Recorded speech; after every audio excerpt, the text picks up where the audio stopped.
Hey, what is good? Because my Cubs lost this weekend, I am going through pain and heartache, and so I'm calling in my troops. The homies are here to console me, to make me feel better about Milwaukee mistreating Chicago this weekend.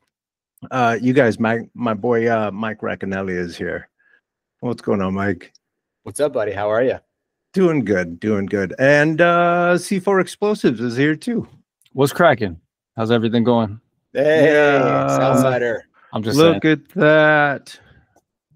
We're both in the off season now. I can talk shit. So if you don't understand what's happening, it's kind of like the Hatfields meet the McCoys. In Chicago, you're either good or you're bad. Wow. You're either north side, good, blue, happy color, nice and relaxed, or you're black and white, and you know your life is dull and you probably smoke meth. You're outnumbered here. Or you're a realist. Come on. I hope you're talking to C4. No, I'm a Southsider, baby. Yes, sir. It's not too late to change the guest. This is what he's trying to say. Not never. My man. See, our people dress up in the colors of Superman. You guys do Batman, and everybody knows Superman will whoop Batman's ass. It's impossible. This guy. No way. There's kryptonite in the belt. Come on. That's right.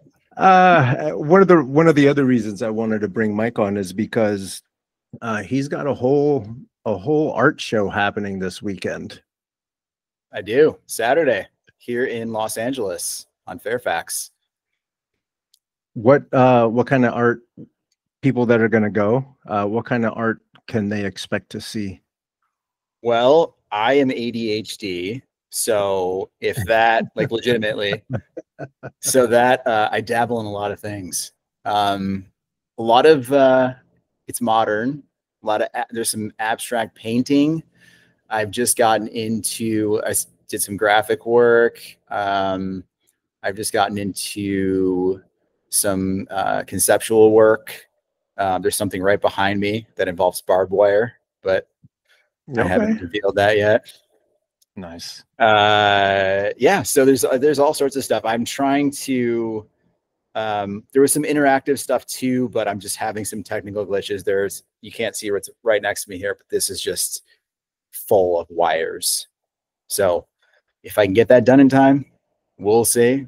But you know, this is just it's been 3 years since I did my last exhibition here, and you know, just became a new dad. Got married. Your greatest masterpiece. Yeah, really. And so I was like, man, I got to do something, because I've just been like creating, and no one's been seeing it, but life has just been sucking up all my time. Yeah. So here we go. We're gonna do it on Saturday. Yeah. Hell yeah. Let's go back to you making art with like barbed wire and stuff like that. Because like if you're in LA, visiting LA, you can go to LACMA and you can see all of these art pieces, but it's inevitable that you're going to have someone that goes there and says, why is there this balloon animal dog, huge balloon animal dog in the middle of this room? Or there's like an aquarium with a basketball floating in it. Yeah. How do you explain to people that don't understand that? I don't think I explain anything. I don't think. I think, look, there are some pieces of art that people consider art different things, right? Mm-hmm. And I think there's some pieces of art that are literal, and you can look at something and go, it's a mountain and there's people fishing and what have you, right? Mm-hmm. And I think that's fine. And there's a lot of talent that goes into that.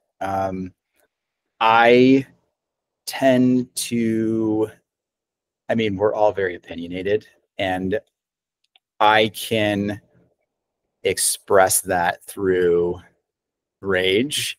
And at the world, and or I can do that in a way of creating something that is not so on the nose. Mm-hmm. And I think, you know, much like I was in film for a long time, was in music for a long time, and so I kind of moved through all of those mediums. But I think if it's probably happened to you where you may have a point of view on something and you've seen a really good film, Mm-hmm. and it makes you very empathetic towards the main character in a way that you might have not have thought about that person before, whether they're an underrepresented character or something of that nature, and you come out of there feeling totally different about that, right? Mm-hmm.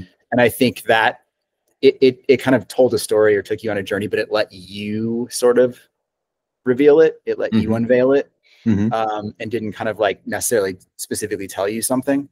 And so I kind of look at art like that. I think good art tells a story and it lets you sort of take out of it what you will. I think that's kind of what it is. So when you look at something like that, I mean, look, some things people just do because they're cool. And you're just like, what if I put a basketball in a fish tank? And then, you know, someone can get out of that what they want to get out of it. I mean, maybe there is nothing. And I know there are some artists that do that throw things out there as bait just to get a discussion going about something, but are sitting back secretly being like, it doesn't mean anything. Yeah. I mean, Dave Grohl did that with the first Foo Fighters record. None of the lyrics mean anything. And he straight up said that, right? But you pull meaning from it, right? Because we're as human beings, we're always looking for meaning. That's why religion exists, right? I mean, everyone that's was why like, science exists. That's why trying to figure out where we come from exists. Exactly. Yeah. Oh, the sun must be God, right? For you, it's the sun. And I think the long-winded explanation of that is exactly that. It's sometimes that things are on the nose because that's what that person wants to say. Sometimes for me, I am just trying to say something, but I don't want to be on the nose. And so I'm like letting you, I have a couple other pieces like that too, where you look at it at first and be like, oh yeah, it's this, but it's not. Right. And you'll, you know, obviously I'm happy talking about it. I've talked to people about art before, and often I will tell people, oh yeah, it's actually this. And they're like, oh, I never got that, but I get this out of it. And they take their own meaning away. And that's that. And I'm totally fine with that. Like, I don't, for me, I had written on a blog years and years and years ago when people were like blogging, and I wrote this little piece called Art is Shit, because I truly believe that. And it sort of drives me nuts when people baby their art, whatever it is. And for me, it's like, it truly is like, it's a compulsion, and like, I have to get it out. And once it's out, you get out of it what you want to get out of it. You're not going to offend me if you're like, oh, that's garbage. Yeah. And if you think it's the best thing in the world, great. That's fine too.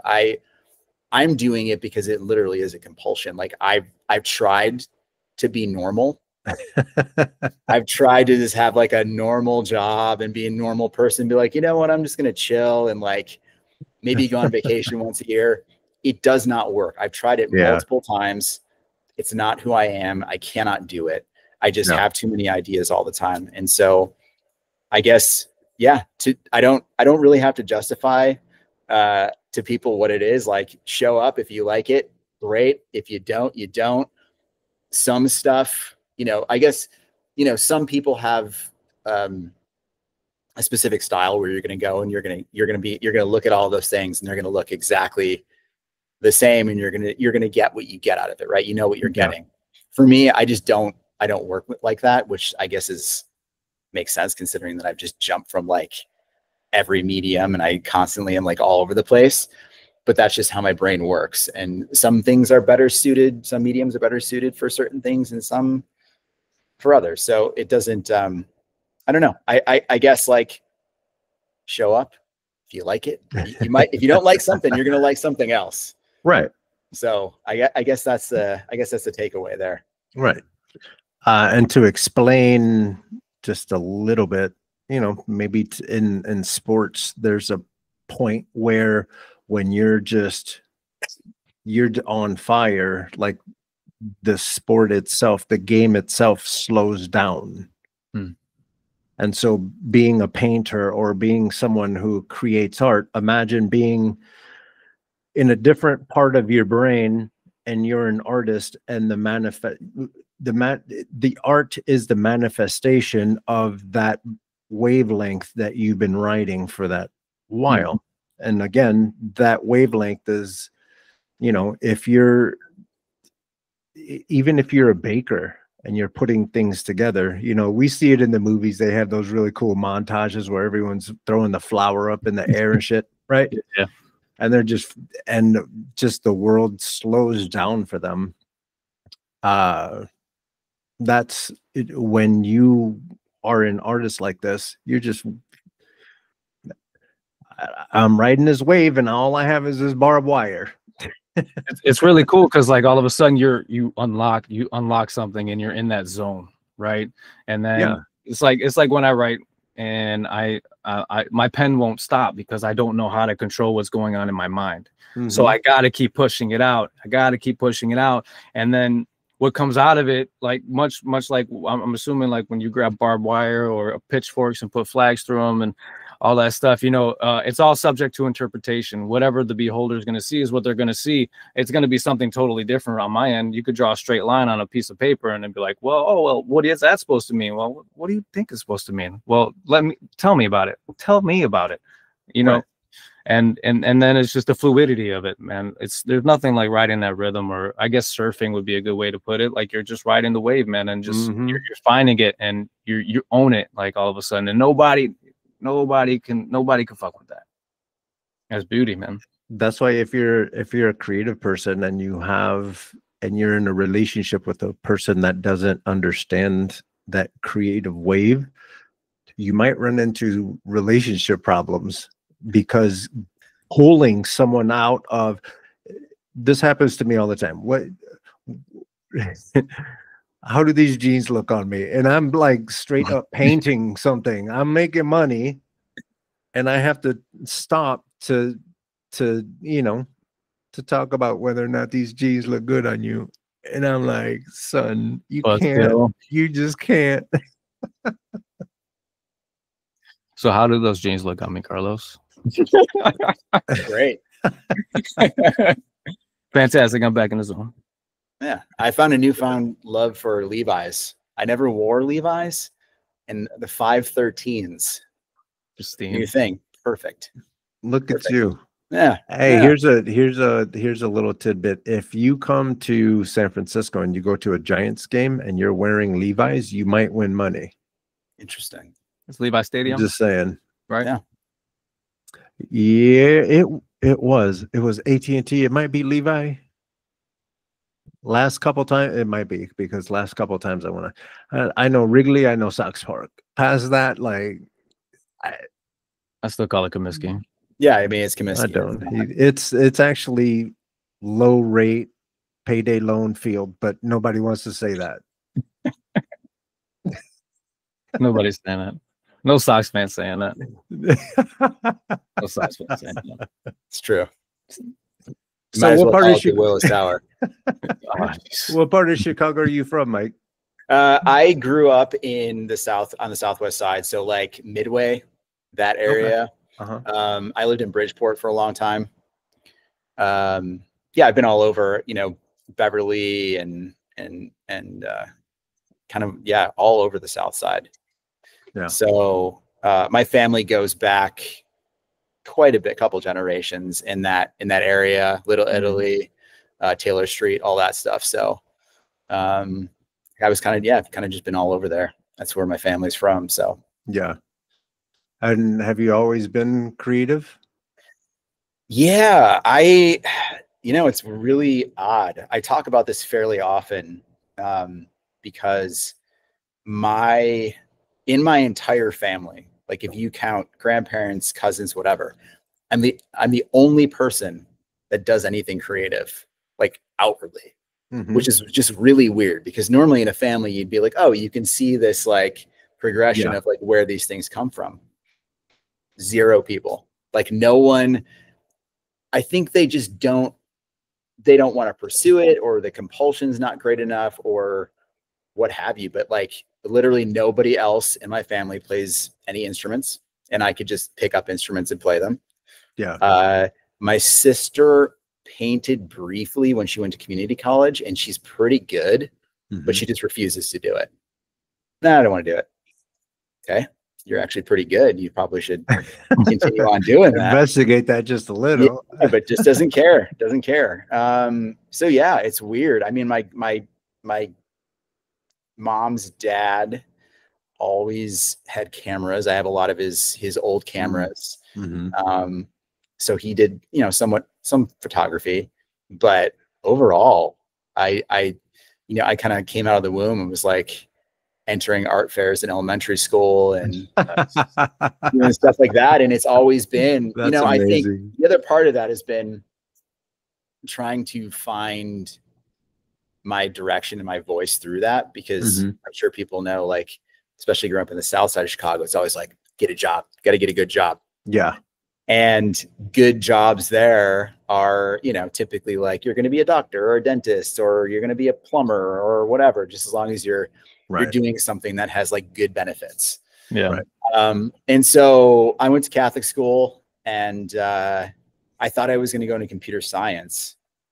But the lure of being in a band was just too much. And so I ended up like skipping college for a long time. Then I went to Columbia College, graduated, degree in arts management and graphic design. Nice. And then from there, it was kind of like all over the place, because then I was working in music, I was managing, and then went from there. I moved to LA and got into film. And so how old were you when you moved to LA? 30. 30? Yeah. So I was like an old man. Yeah. But luckily I looked like I was like 22. so that worked out. But I think back to that now, you know, it's been so long, and I'm like, wow, dude, like it was a different place for sure. Yeah. Different times. And those are the stories you could tell your kid, man. And you know what I'm saying? Like, I don't know if I'm going to do that, but well, it's not all the details. No. You know, you put up the guardrails a little bit. I mean, but at least the part where you're brave enough to follow your dreams, and you understand, like, there was nothing for you back home. Yeah. I mean, it's weird. I was thinking about this earlier today, that like, for not being a famous person, I've had like a really weird life in that, like, I could tell you, you know, back when Chicago was popping in like the late 90s, I can remember specific stories of like, a friend of mine was a massage therapist, and she passed away, fortunately, but some years back. But she was kind of in the mix with all the Chicago bands. And I remember, you remember Veruca Salt, and I remember being at a party at Louise Post's house in Wicker Park at 17, wasted out of my mind. And I was like asking her, I'm like, where's the bathroom? She's like, oh, it's upstairs. And I go up there, and I'm like, you know, standing at the toilet, and like the 8 Arms to Hold You gold record just leaning right there against the back of the toilet. It's like 1997. And I'm like, that's wild, you know, or like being backstage with like Seven Dust and Kid Rock and Metallica, and like Lars is there with like a towel over his head, and there's like a salad bowl full of cocaine just sitting in front of it. Yeah. And just like weird stories like that like, I've had this really weird life where it's like I've done a lot of things and met a lot of people I probably shouldn't have, coming where I came from. But yeah, I don't know, I might put all those stories in something someday. I have no idea. There's a lot of really weird stuff. And that's what's interesting is I've followed you, and I've followed your career and your independent filmmaking passion, and specifically this one little series that you started working on, I thought was really good. And do you remember? Was it my web series? Wasn't it? It was like it was a long time ago. Yeah. And like, was it Slated? Was it where? Yeah, where you had like a lemonade stand or something. Yeah. Because you're trying to fund a film. Yep. Yep. Yeah. That was like, I think I had gotten here and with the idea that like everyone does that, like, oh yeah, it's like an acting class. I'm like, I'm gonna be an actor and like do that. And then you started realizing that like, there's just not a lot. I mean, especially now, like right now, there's like nothing. Yeah. But even back then, so that would have been like we put that out in like 2017, 2018. Mm-hmm. Like stuff was starting to dry up. And so people were making their own series, right? Like web series were pretty big. And so I actually wrote 8 episodes of that, and I planned on doing it. But that first, I used to work at the Chateau Marmont. Yeah. Met a lot of people there, and there's plenty of stories. There was a guy that used to come in there that was a lawyer that just really liked me, and he gave me $5,000 as a tip to shoot that. Oh shit. And that whole doing that whole thing, and that's with favors, cost me $5,000. Yeah. And so it was just not feasible to continue doing that and trying to bankroll it. Yeah. I think things have gotten progressively cheaper now. And I've kind of figured out how to work around that. But I think, back then that was like the best I could do. Mm-hmm. And I think a lot of people thought it was pretty funny. And like I said, I had 8 episodes written of it, and I just could not. We lost one of the leads, and then I could just not keep it going. Yeah. And so, in the midst of, I mean, everybody goes through it, right? It's like the midst of trying to like work a day job and like keep your apartment and feed yourself and also be the producer who is also acting and who is also writing and trying to cast people and get this thing off the ground. And, it's just, there's a lot, and it's just rough. Cause you're like, there's a lot of people out here that want to do things, but very few people that can take the initiative to like be the person and round everybody up. Yeah. And just trying to do that requires a lot of energy. You're herding cats all the time. Yeah. So 100%. I have a handful of projects happening right now, and I have a team of voice artists that I put together. It's like, I think a total of 5 of us, but like, especially there's a couple that live down in LA, and exactly like you said, like LA is wild right now. So, I have to take care of them. And then there's a couple people from Chicago that are helping out too. And so then now you're just sprinkling all kinds of things and time zones and and then and then you toss in their mom broke her ankle and doing all this stuff. You're like, oh, it was already hard enough. Damn it. Here, hold my barbed wire. Yeah. I have no idea how anyone gets anything done. Like everything's a massive lift. I mean, again, hence why I'm doing an exhibition 3 years later. I wanted to do one like the year after that. And, because I did my first one here in 2022. And that was like a massive, massive lift. Yeah. But yeah, I'm so confused at how anyone gets anything done. I guess how ADHD people get things done, or people that have lots of interests. You know what I would, and I know that I'm preaching to the choir, but it would be fun to have ADHD and money. Is it possible? I don't know. God, I feel like maybe I have to be like laser Lord, focused. hear my prayer. Yeah, I mean, I have one of my close friends, and we had worked together years ago, and he's gone off and written books and done things like that. And he's basically very much like me. And we kind of said, we're like, really all we need is a team. We need to point where we have a team. Yeah. But like, how are we ever going to get there unless we like focus on something? It's like always cart before the horse, right? Yeah. And I'm like, that's why with the stuff with like the AI stuff, and like everyone's upset about the generative AI stuff, but then there's a lot of things where it's like, man, this is making my job a lot easier. Like when I have an idea to get it off the ground, Right. Just in that respect. Like, do I hate that some people man, we're just going down a million roads here. Of course, this is what happens. ADHD, baby. Yeah, this is it. Enjoy the ride. Tangents all day. God bless my wife for like being able to talk to me ever. Yeah. But yeah, I mean, look, I mean, I think there's a lot of people that are upset about certain things like that, where it's like, oh, now I can just, somebody can just go punch in and make something in the style of like this person. They're not going to buy it. I'm like, those people probably weren't going to buy anything in the first place. Mm-hmm. That's just the reality of it. Like the people that want something and want the authenticity of it are going to spend the money. Mm-hmm. And the rest of the people, it doesn't matter. They weren't going to pony up any money anyway. Right. It's just.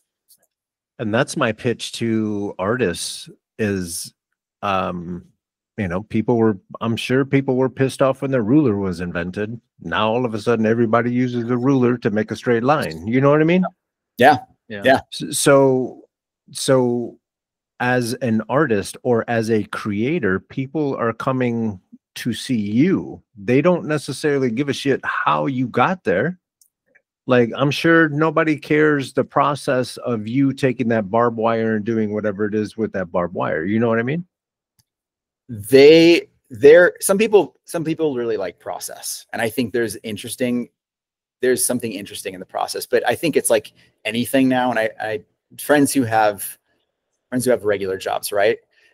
Or they're doing freelance work and they're like, oh, I feel like I have a friend who's a photographer and he always is like putting in bids for things. He's like, I don't know, it might be too much. And I'm like, man, they're paying for a result. Mm-hmm. Right. The idea of like, oh, it's only going to take me 3 hours to do this. That's like Henry Ford thinking. That's when you had to show up to a factory and the more widgets you put in the holes, the more money, more things were produced. Right. We've been out of that economy for a long time.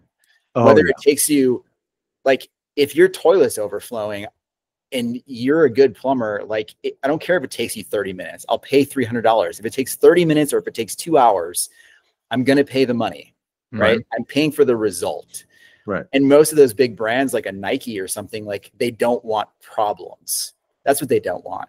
Mm-hmm. So if they can go to you and you're going to get it done, you could tell them 100,000, you could tell them 50,000. If you get it done, they're going to come back to you and they're paying for a result. Yep. Right.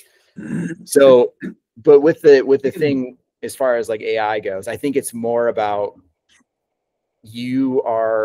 I think what's happening with all of that and what has happened with technology is like, as it's democratized, like accessibility to things, where now we have Canva and everyone thinks they're a designer. I think the pool of mediocrity is just getting bigger. I think people that are worried about what they're doing, I think they kind of are just in that mediocre camp. They've never put the time in or have that sort of just general, I guess, God-given skill or whatever you want to call it, right? They're not actual artists. They're just you're kind of like, it's like you're a Photoshop guy. Right. And if you're a Photoshop guy, then you're probably going to be out of work because we don't need that anymore. Yeah. But I think overall, when you have artists saying like, oh, I'm so upset about this. Like, I don't know if you're really an artist, because and I'm probably just going to get totally beat on for this, and I'm sorry. But I think as an artist, your value lies in your future work. Because that's the one thing that like AI or because anyone can look at your work and copy it. Yeah. I mean, there's so many people imitate styles, and like there are whole villages in China that literally forge works. Yeah. That's just the reality, right? Like, you can get anything you want. Yeah. As a forgery.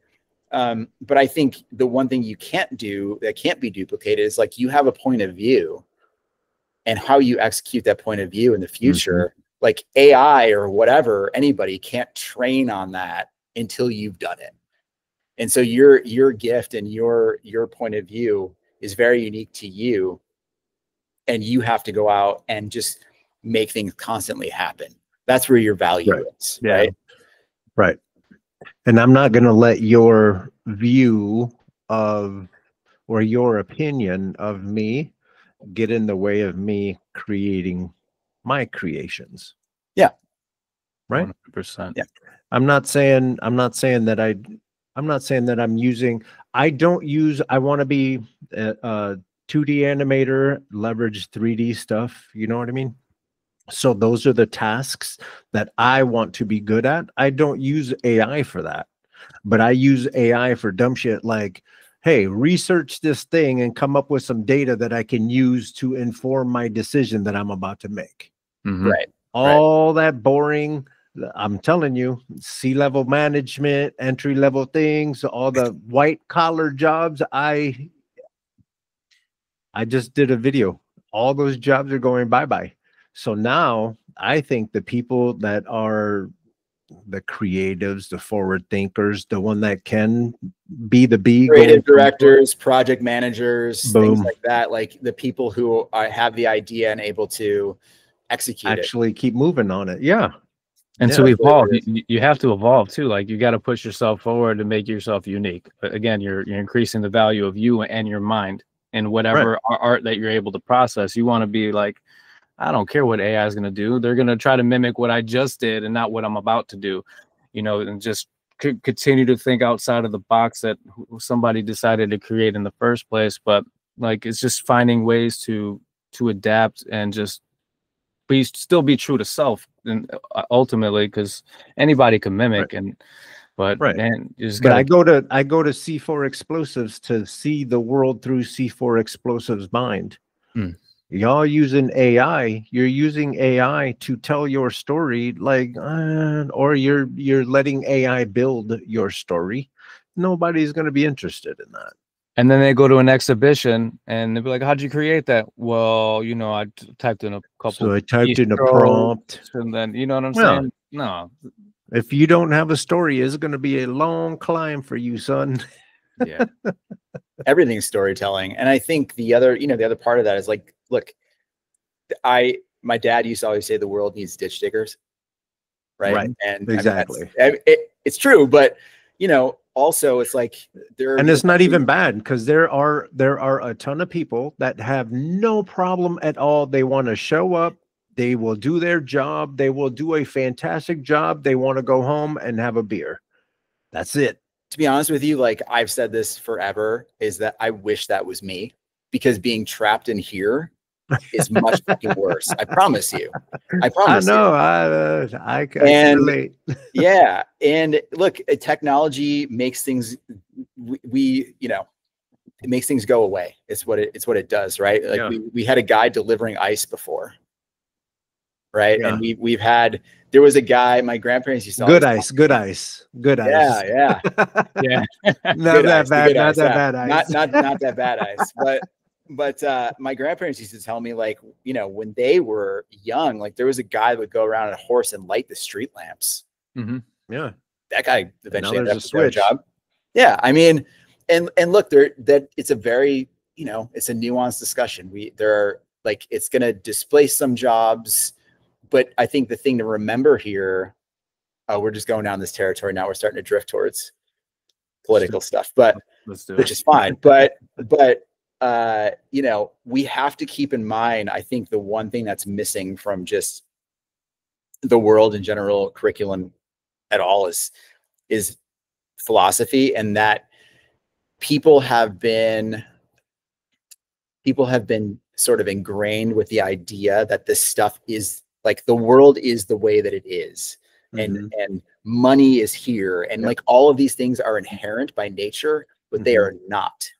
Everything around us was made up by human beings. Yep. All the rules. Much dumber than us. Yeah. Oh, yeah.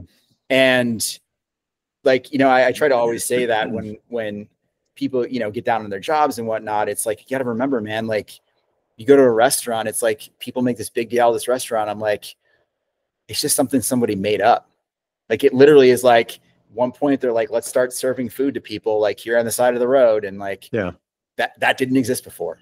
Right. And so that can be said for everything. Like we made up all of these things, 95% of which we don't need. And so like, if we're getting rid of things that we didn't need in the first place, then we'll just find other things we don't need. Right. That's it. I mean, we're just going to displace jobs into other things we don't need, because that's how the economy works. Right. And that's where their leadership falls apart, is because everyone, well, the powers that be that have been in charge, I don't care which side you're on, I don't care. Both sides have been pushing in a direction without taking a look back to say, hey, we got some stragglers. Like,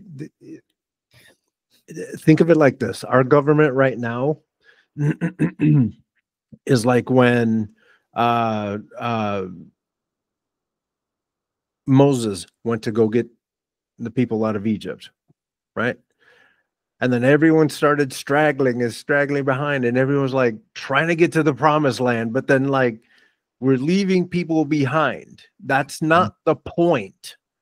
We're supposed to be bringing as many people as possible with us. If you claim to be Christian, if you claim to be of morals and values and all this stuff, leaving people behind ain't the answer. No. It is man, so many thoughts there, but you know, I think you have to be, I guess everything again in the idea of philosophy, like you have to bring everything back to the sort of hierarchy of needs of a human being. And the need to be understood is like the #1 need. And pretty much all of the ills of history and society come back to that, because understanding is love. And this is not no hippy dippy shit. This is just like the reality of, right? Books. because when you look at it, when you like remove yourself from all that stuff, you can look at it and you say, you know, anybody that has, and it's been true since the dawn of time, anyone that has a system of power, regardless of how they got there, they're going to fight to protect that system of power. 100%. Because in that, they are loved and or respected, right? And they don't realize that there can be more of that on the other side. It just becomes. Or if you're, and I'll let you get back on it, but if you're in power, you don't want, you don't have to worry about whether or not people understand you. Does that make sense? Yes. If I'm in power, I'm just telling you how to act, and then I get to do what I want, but you don't necessarily get to do what you want because you're under my power. Yeah. Right? I'm not worried about your opinion. And I think oddly, there's a natural inclination there that is built into our biology to, like, some people lead and some people follow. And that's not like a sheeple comment. That's, you know, I said, if I go out into the street right now and I put on an orange vest, I just start waving people down a side street, 99% of those people are going to go, who the fuck am I? Yeah. Right. But it's just, it's the idea of it. It's sort of like, you know, if you look here now and I have just my canvases like stacked up here, if I was to go and put one inside the Broad on a wall, all of a sudden it has a totally different context, right? All of a sudden it's like, whoa, like that's really, but like, you know, 2 hours earlier, it's just sitting here, exactly, my dank little studio, right? And I don't think people really like pay attention to that. And what you're saying with that whole thing, like, don't care what side you're on, whatever. I agree in the context of, like, I don't think we should have any parties. I don't think we should have any of that stuff. What I think, I want to take everybody on their ideas. 100%. And you will find out when you're not aligning yourself to a team or a party, which is hilarious coming from you with your Cubs. but when you remove all that stuff, you then see it for what it is. And you go, oh, like maybe that idea is actually like really good.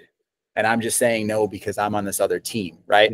But that's, you created a system of power around those teams, right?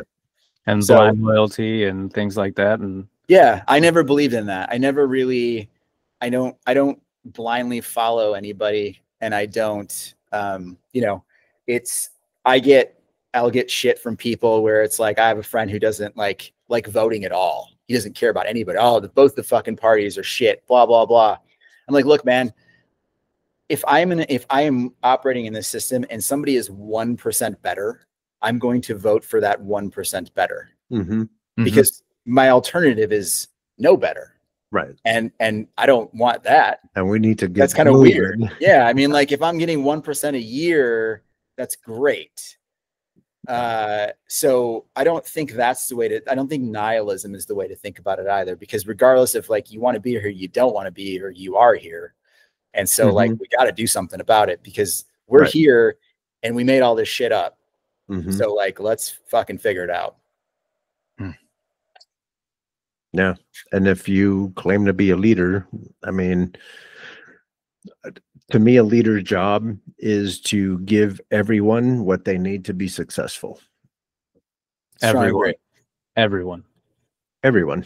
Yeah. It's not even that hard.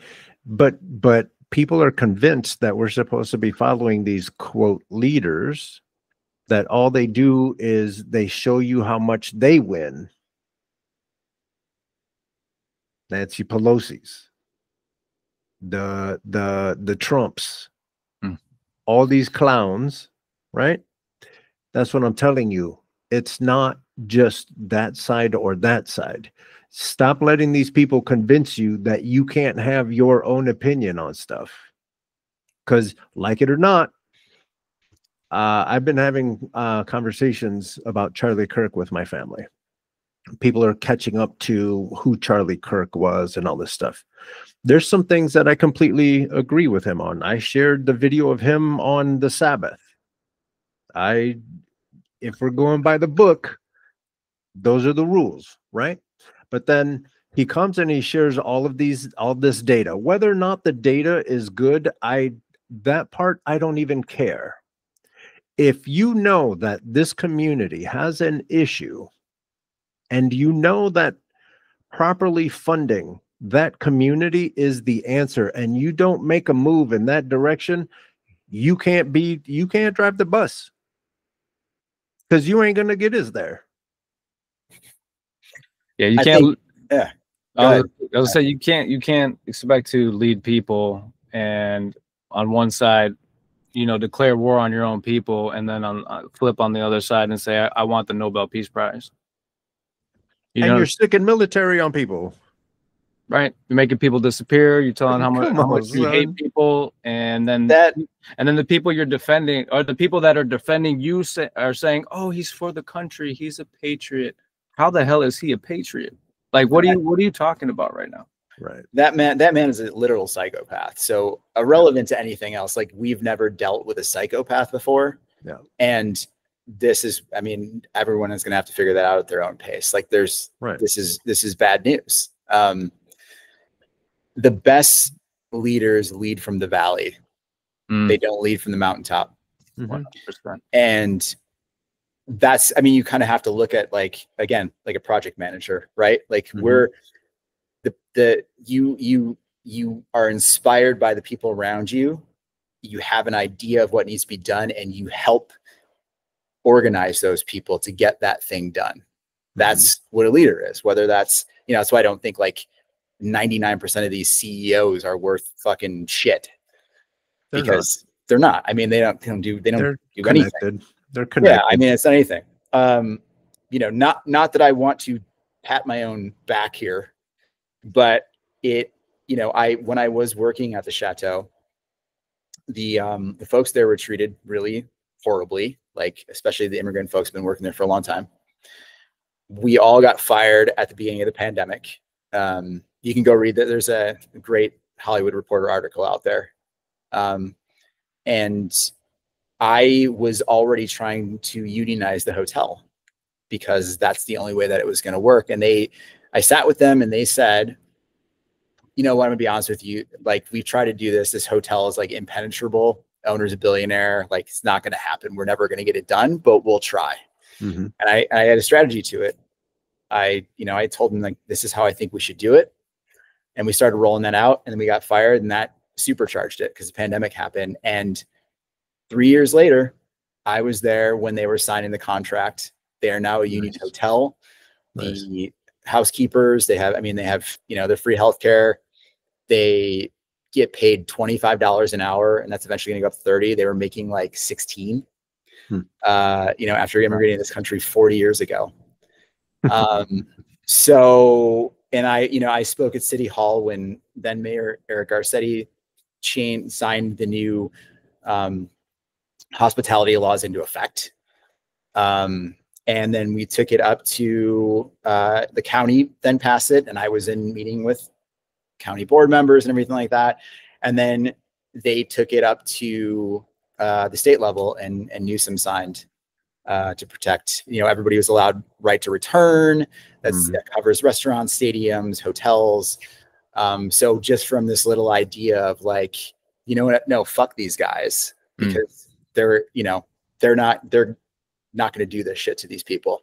They're, a lot of these housekeeping ladies have been working there for 30, 35 years, couldn't afford fucking insulin. Yep. And I'm not doing that because I'm a white savior. I'm doing that because I fucking want the right thing to do. I didn't want anything. The right thing to do. I wasn't going back. I did not give a shit, but I knew that I had privilege in that respect, that I could do that. And so, ultimately, like a lot of people I know are still there. I go to visit them. Everybody's very happy.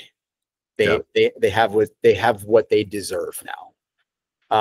And I think that, and I just dipped out. I was like, good, we're good. And I think that really,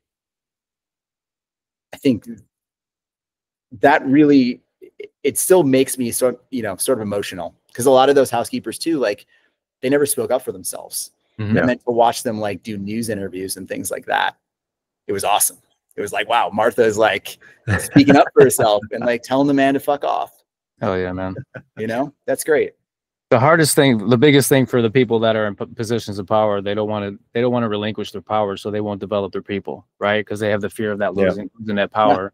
But if you are a good leader, you'll develop good leaders. So that way, when you're not capable of doing something over here, it's getting taken care of over there. Right. And that's getting lost in the process. And when I worked in restaurants and I managed restaurants, I wasn't afraid to roll up my sleeves and do the dishes or snake the drain or take out the trash. And that's how you build everybody's morale up. And that's how you get unity. You form the bond and you strengthen everybody. You're not just some guy cracking a whip from the back. You're leading in the trenches. And exactly. That's a lost art nowadays. The guy from Costco, the CEO at Costco now, he started like loading shelves back in the day, back in the 80s. He moved all the way up to CEO, which is super impressive to me. Like you should know how to do everything in that place. At least at least understand it. At least understand it. Right. At least understand the overall idea of like what's happening there. If you are running something. And each position has a value then. It's just not somebody filling a hole or a description. Yes. I don't know how we like diverge. That's what we do here. This is what we do. This is what happens. Yeah. Rewind that weave. Man. It's called the weave. The weave, right? The weave.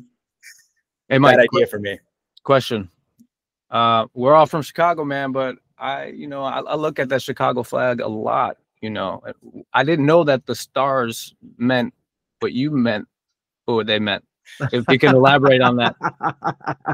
Yeah, release the Epstein files. Yeah, man. Yeah. I got those guys right there. Yeah. So much. Oh yeah. I love that city. For real. Wow. I wish I could have stayed there, and my path took me elsewhere, and that's just what happens sometimes. I'm the first person in again, my entire family not doing anything creative. First person in my entire family to leave that city. No one's ever moved out.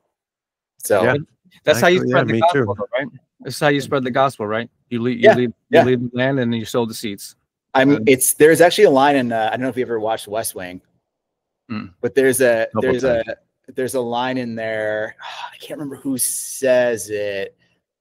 I think it was President Bartlett. So Martin Sheen said something along the lines of something about Chicago, and then oh gosh, what was his name? His chief of staff.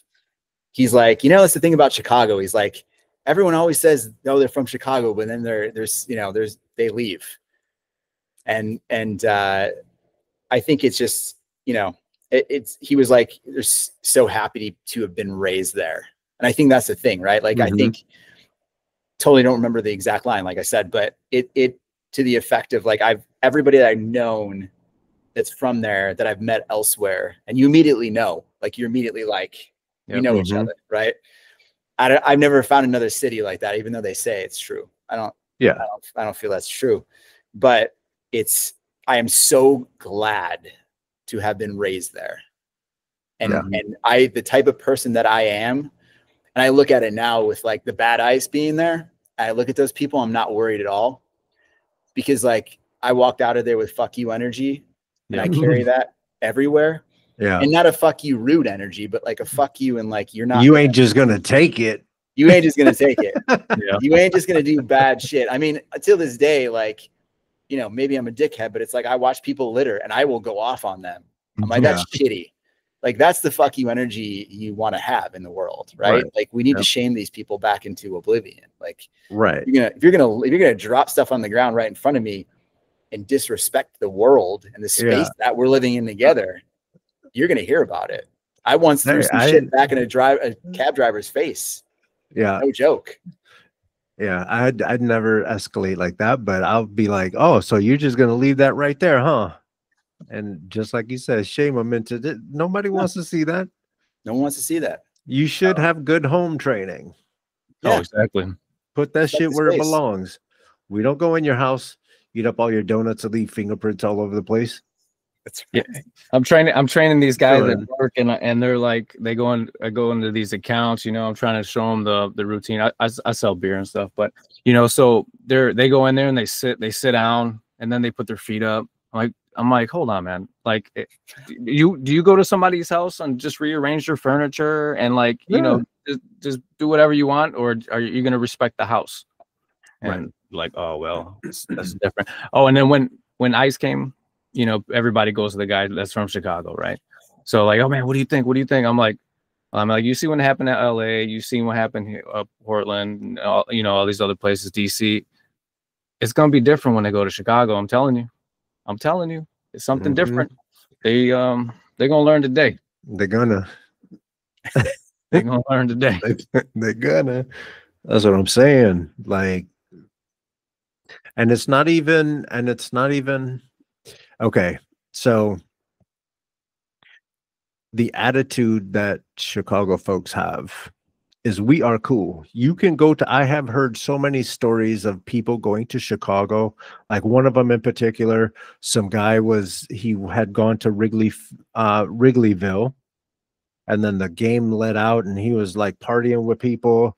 And then the time got late. He never got a hotel or whatever. So the people he was hanging out with were just like, fuck, crash on our couch. It's cool. You get a hotel tomorrow. So when we say we're good people like that. We're good people to the core. People forget that Chicago is one of the largest cities on the planet. And the people don't know that. People think that they're from a small town. But if you take us to a place we are uncomfortable, we're going to make it known. Yes, sir. You ain't just gonna take us there. We're not a quiet kind. We are a kind people, but we ain't like, we have seen some things. That's why going back to like Trump and all his gimmicks and all his tricks and stuff like that. That's why I tell people, like, you're not seeing the shell game. You see the carnival barker, but you're not paying attention to the shell game. And it's one thing after the other, and it's just little nips and pieces, and he's just chipping away. All of a sudden, Shawshank Redemption in this bitch. You go into the circus tent watching this guy, and all of a sudden you're in like a whole different room. They painted, they put up a whole different building. Like they remodeled. You didn't even see it because you're so focused on this one little thing, this little game he's playing. Yeah. When you do not feel shame and you do not feel empathy, you can say whatever you want, and it doesn't matter if it's true. Like once you get what you want, he is a rapist, and he lives in a rapist mentality. Yeah. He's going to keep forcing something until everyone breaks down. Yeah. And it does not matter for him because there are no repercussions. Right. And he's just going to continue doing what he's doing. And, you know, I've had this discussion with my mom, you know, bless her. She's in her 70s and she's like all up in arms about this whole thing too. She fucking hates him. And I'm like, it's just going to get, I want to be positive here. Not that I want to go down this dark road when we're talking about creativity. Yeah. But it's only going to get worse. Yeah. It just is. I want, you know, everyone's going to have to be a backstop and you can't get tired because evil never gets tired. Mm-hmm. Good can get tired. Yeah. And it's hard and you got to dig deep. But what's happening now, I think, is when you step back from the chessboard, instead of focusing on every move separately and you focus them on them all together, I don't think there's going to be elections in the midterm at all. And I think that's a crazy thing to say out loud. But I think I was talking to my mom this morning and she's like, no one's fucking doing anything. And I'm like, I think their backstop is, oh, well, we'll just wait till the midterms and then we'll get Democrats get voted in. We'll do something about it. I just don't see that happening because there's no downside for him to stop that from happening. There's no downside. Like nothing can happen, right? Like if you have no shame and you have no empathy and the alternative is you go to jail. Right. What are you going to do? He's You're not just going to be like, oh yeah, it's cool. It's cool. We're going to win on our own merit. Yeah. I mean, go ahead. I was just real quick. And when you have this group of people that is like convinced that you're supposed to be there, it's hard to unplug them from that because they have like, this is the peak history. Again, we have to constrain it to the United States, the history of the United States and its racism and its nonstop oppression of something or someone. If it's not black people, it's brown people. If it's not brown people, it's the Irish. If it's not the Irish, it's always pushing someone down. So you look better in the eyes of the people that look like you. Mm-hmm. Because we're back to that team mentality. Yeah. My grandma came from Naples. And it's so funny to think back at her, like she refused to speak Italian, like once she got here. Like I never learned any Italian. She was only American. And, you know, it was, it's just so funny how people do that. And I don't think, you know, I am half Polish, half Italian, look white. It's funny how people get defensive when they're like, people talk about racism or like, oh yeah, all fucking white people. I've never internalized that. Which is weird to me, where people get all upset about it, like, oh, not all white people are racist. Like I've never said that, because like when you talk about the institution and the construct of it, it is like I can admit that I've seen it firsthand. I've had to try to fight white power Nazis because my friend had dreadlocks and they were dropping the N-bomb on him when we were younger. Like, I fucking get it, man. Like it's just so weird. Like people don't grasp that you know, there were times in history before, like, you know, even like during the dawn of civil rights, like, you know, there were places in Georgia, and I cannot for life of me right now remember what book this is from, but like there was a small town in Georgia where like the Works Progress Administration had like put in art in parks and pools, and they did it in like a white town and a black town. And the white town went over to the black town and like filled their pool and plowed over their park in the middle of the night because they didn't want their tax dollars paying for that. Yeah. They didn't want anybody to enjoy it. Right. Even though they were like both sort of enjoying it, there's like, oh, well, there's black people in this town too. So we can't enjoy, nobody can have anything. And that's sort of the mentality of it, right? It's like, well, we can't both enjoy it. It's either we get it or like nobody gets it. And that shit is just ridiculous and has to fucking stop. And that's very pervasive in America in general and the world. somewhat, right? And my argument has always been, we know that if we invest money in communities, it works. I like to tell this story. I used to work at Stevenson High School in Lincolnshire, Libertyville. Anyway, up there. And it's a well-funded school. The joke about that school is, you're at Stevenson because all the cars in the student parking lot are way better than the ones in the teacher parking lot. Right? So obviously there's a certain complexion that's going to be most of the population there. And I like to remind people that that's also the neighborhood where a lot of the sports people choose to buy houses because now they have money. And then when I was there was a sportscaster who was a black dude. He used to play for the Bears, and his daughter went to the high school there.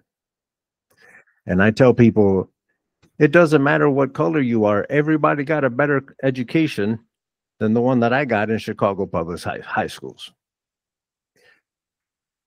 The point of the matter is, it doesn't matter the kid. If you invest money in the education, into getting proper teachers and the equipment that they need, and you set them up for success, again, going back to what we all agreed was a good leader. If we set these kids up for success and then we let them go, we've already taken care of you, we taught you things, and now it's up to you. But it's horseshit to think that you're just going to bully someone into getting out of the community that you're brought. No, it doesn't work like that. There's some people that need that help. Well, you just have to. No, you just don't have to. We're wasting time. This system is so inefficient. And the only reason not the only reason, but one of the big reasons why it's inefficient is because the people of the system are not built properly for the system. The propaganda has worked over all these years, right? I mean, that's just, I think back to the things I heard in the 80s being in school, the things that like took forever for me to just be like, that doesn't really work out. It doesn't make sense. I think that everything's kind of like coming to a head now, that the things that you were promised are just not going to happen. Like, I guess the safety net was, right, that like you could be my parents who did not have a college education and you would still have a pretty decent life, or my grandparents, right? But if you went to college like me, you could have a better life, right? And now all that's wiped out. None of that means anything. Nope. And I think that's the problem, right? And what all the propaganda has done is just make us point at each other against the billionaires. Because and they're killing it. Yeah, I mean, I think people don't realize that the way the economy works is that money needs to flow. And so when people are talking about accumulation of wealth, like, okay, great. Like, everyone says, oh, we'll trickle down, right? How do you get the money to trickle down unless Jeff Bezos is buying 50,000 loaves of bread every day? Right. He's not going to eat 50,000 loaves of bread every day. Right. Like, we need normal stuff. And more importantly, I don't trust that those people understand my problems. No, so the decisions that they're making, whether or not I buy their product, whether or not I use Amazon, none of that shit. I don't trust Jeff Bezos with my future. So maybe I don't want to buy from Amazon. Maybe I want to go to a different fucking website to buy things. Maybe I don't need just one person paying off the politicians to make rules against my best interest. Maybe I want 4, 5, 6 people that have the same type of interest to make decisions, so then we can move forward as a team. I think the other part of that is like that people have equated monetary success with intelligence. and intelligence 100%. with trustworthiness. 100%. And that is not true at all, because I can tell Nope. you, Elon is definitely one of like the most average intelligent people ever. And but it's not about that. It's about it's an illness, right? It's like what I told you before about going down and putting on an orange vest and directing people down a road, right? It is. Mm-hmm. I know, as an intelligent person, I know what I don't know. Right. And that prevents me. I know that I don't know something. That prevents me from just taking everything.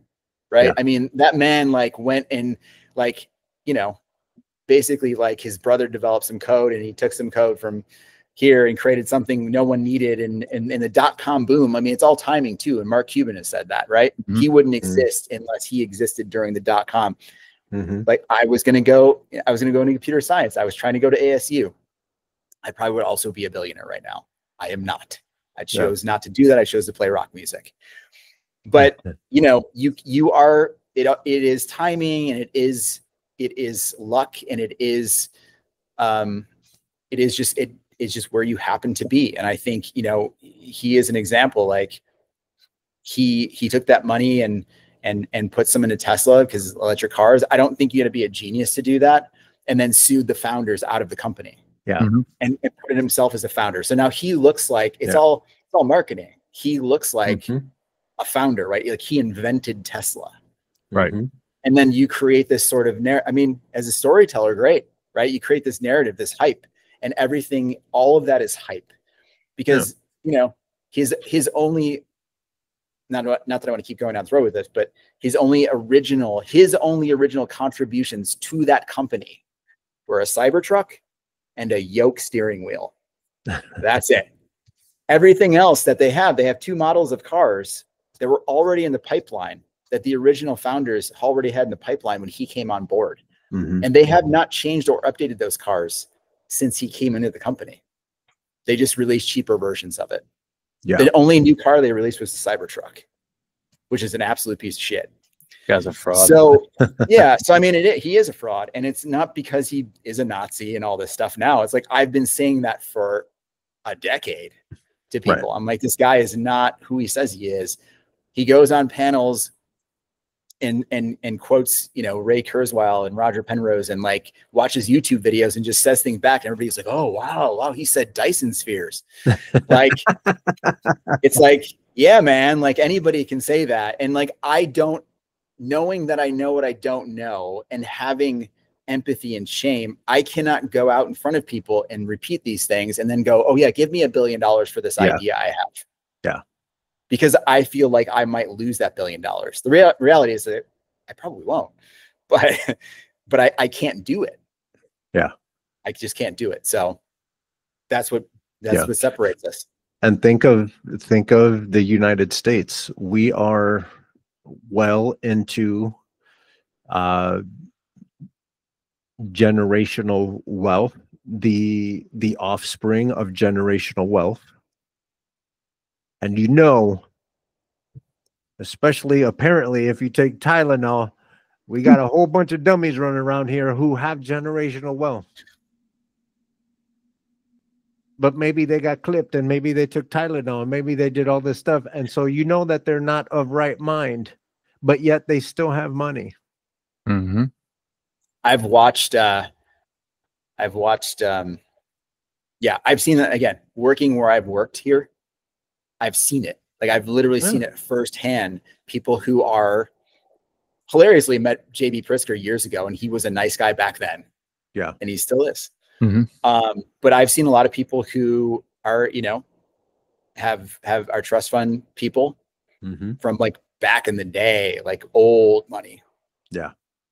Absolute train wrecks, absolute nightmare people. Yeah. Yes, it's I know a lot of rich kids. A lot of them are lazy. Oh yeah. And it's funny too, but just before I forget about this, I was thinking about this the other day too, with like the propaganda, like I said, right? It's like the idea that, oh, well, you gotta, you know, you have to work your job and you have to pay all your bills, and you got to make sure that your credit's good and this, that, and like those rich motherfuckers do none of that. They do none of it. Yeah. They go they start They have companies, someone random that companies does their go bankruptcy, taxes. Yeah. bankruptcies multiple times. They Yeah. take out loans on everything, don't pay them They got back. teams of people that are going to make sure that they're not blowing it all away. The Why? rich- Because those teams are also eating off that bone. The rich do not live under any of the rules that they tell everybody else to live under. It's like back when 100%. Jamie Dimon did that whole thing where he's like, oh yeah, if people skip their lattes and their avocado toasts, none of those motherfuckers do any of that. They don't do any of that. They're just pulling money from everywhere. They're getting government contracts they can't fulfill. People, you know, no one I know is going to go just be like, oh, again, because they know what they don't know. They're not going to go take a contract from the government for $1 billion and just like give them a hammer, right? Because they're going to feel bad about it, right? There's this whole idea of pride and this whole thing, right? They're going to work hard. They're going to work their 3 jobs. For some reason, 3 jobs, delivering Grubhub and doing this whole thing, like working your other job as a janitor for 8 hours and then doing Grubhub and then doing something overnight. Like that's supposed to give you pride. Yeah. Right. Well, these other people don't do anything. They don't. And they're just taking contracts and like delivering $1 billion hammer. Right. The obsession with greed and money and power. And And then keep going. To piggyback on the point where you know what you know, right? Like when you talk to someone that thinks they know Trump, right? They think they know everything about Trump, and then you ask them, do you know everything that there is to know that in the universe? And then they'll be like, well, no. Or you ask, better yet, how much do you actually know about Trump? Maybe like 70%. Don't you thinking that maybe that 30% that you don't know about this man, that he's fucked up, that he's stealing from you, that he didn't just not only rape women, that he's raping you in your mind right now, that he's like taking from everything that you have and doesn't care about you. Let's remember, he said I could shoot someone in the middle of 5th Avenue. Yes. What if you had someone who was so greedy that just told you that they could shoot someone in the middle of 5th Avenue? And let's say maybe there was some business deal that didn't go his way or whatever. You know what I'm saying? He's got enough money and influence to off people the same way Putin does, the same way. You mean to tell me in the dog eat dog world, of which he tiptoes in, you mean to tell me maybe while he was president, maybe someone in a high security prison was kind of fishy, that he kind of maybe, you know, like, why are 3 minutes missing out of that video and all this stuff? You don't mean, like, look at the whole board. You have to look at the whole board. This dude wants to be buddies with people who offs people. And he's greedy. And he tells you everything that he does or has done. He tells you. He's the Bond villain.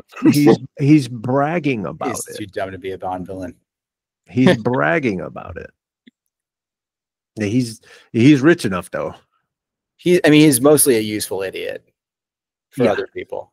But I just don't think, you know, I don't I know people that who have or their families have dealt with him in real life, and not a single good thing to say. All you have to do is take a look at how many, and I don't know the number, but I understand that there are a lot of small businesses that have gone under because of directly linked to working with him and his company. So like you mean to tell me that someone who doesn't do business on the up and up with all these small businesses that he's ripped off, with all of this, the stuff that he got in trouble for, you know what I'm saying? With the Letitia James stuff, all that real estate stuff, someone who lives in the gray area, you basically don't trust anyone that you can't take a nap around. And this dude, you can't rest with people like him. They're always on the take. We're all dads here, right? So what I say to people when I meet them, when I talk to them out in public, I'm like, okay, so you have kids? And they're like, yeah. I'm like, okay, so if the principal of your child's school was accused of rape and all this killing people and disappearing people and doing all these bad things, what would you do to the principal? Would you take your kids out of school? Would you call for a new principal to step down? Would it be fired? They're like, oh man, immediately. Then why would you want him to run the country? And then they're like, I don't know. Like, oh, and here we sit. And here we sit. Well, I mean, in this instance, it's because we have two choices, and people weren't going to vote for a black woman. That's it. I mean, that is really it. I mean, I knew that Hillary wouldn't win. I mean, she was a bad candidate, but also this country is more sexist than it is racist, oddly enough. That's so weird to say too. Yeah, it is weird to say. It's a good point. But you know, I think Trump won because of white women and white. Man, we were just really going like off a tangent of like creativity and down this, but it's just like stuff I think about all the time. Like I'm just a very, you know, it'll come full circle, involved in the world. But you know, white women have always benefited from the power of white men, and so they will fight to protect that power wherever they can. Right? They feel unsafe, and this white man is saying that he's going to get rid of all the criminals and deport everybody because I have kids and I have a house in the suburbs and I need to keep that. And then this, you know, this other woman is like, it's all, I mean, you know, when I look at the amount of wars and terrible shit that men have done over history, I'm fine with a woman running it. Fine. I have nothing to fucking prove here. I'm a man. And like, that's fine. And part of that sometimes is like getting out of the way and supporting your wife or supporting your significant other, which is like, it's what I do. Right. I mean, it's what I'm doing right now. It's, you know, I think that goes into a whole other thing. And I like had talked to another friend of mine who does Brazilian jiu-jitsu and all this other stuff. And he's a father of 2 girls and his wife works. And you know, we've talked about the idea of like manhood and like where Joe Rogan and like all these fucking morons took all this shit.